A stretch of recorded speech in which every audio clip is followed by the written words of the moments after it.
ఈ రోజు మనం ఒక్క విషయం గుర్తుపెట్టుకోవాల్సిన అవసరం ఉంది.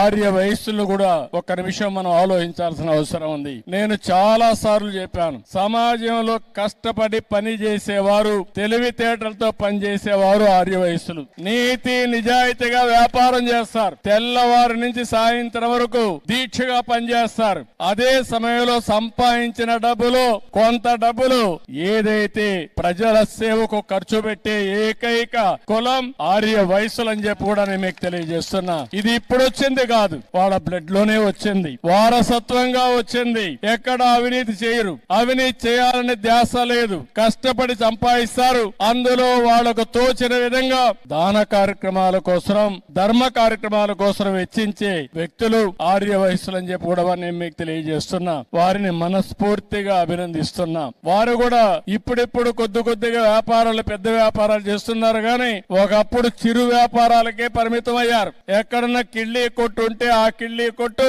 ఆర్య వసూలు తప్ప వేరే వాళ్ళది కాదు. అన్ని కొట్టులు వేరే ఉండేటివి. ఇప్పుడిప్పుడు కొద్దిగా ఆ కిరాణా కొట్లు కూడా వేరే వాళ్ళు పెట్టేసే పరిస్థితికి వచ్చారు. కాబట్టి ఇవన్నీ కూడా మల్టీ ఛానల్స్ వస్తున్నాయి, మార్ట్లు వచ్చేస్తున్నాయి, షాపింగ్ మాల్స్ వస్తున్నాయి, అనేక ఇది వచ్చాయి. కానీ ఎన్నో సార్లు చెప్పాను, అందుకే ఆర్య వయసుల కోసం ఒక కార్పొరేషన్ పెట్టి మీ తెలివితేటలు ఉపయోగించి మిమ్మల్ని కూడా వ్యాపారస్తులుగా తయారు చేయాలని తెలుగుదేశం పార్టీ ముందుకు వచ్చామని చెప్పి కూడా నేను మీకు తెలియజేస్తున్నా. భవిష్యత్తులో ఇంకా ఎక్కువ చేస్తాం. కన్యకా పరమేశ్వరి తల్లి మనకు అండగా ఉంటుంది. ఆ ఆశీస్సులు ఉంటాయి. తప్పకుండా మీ అందరికీ న్యాయం జరుగుతుంది.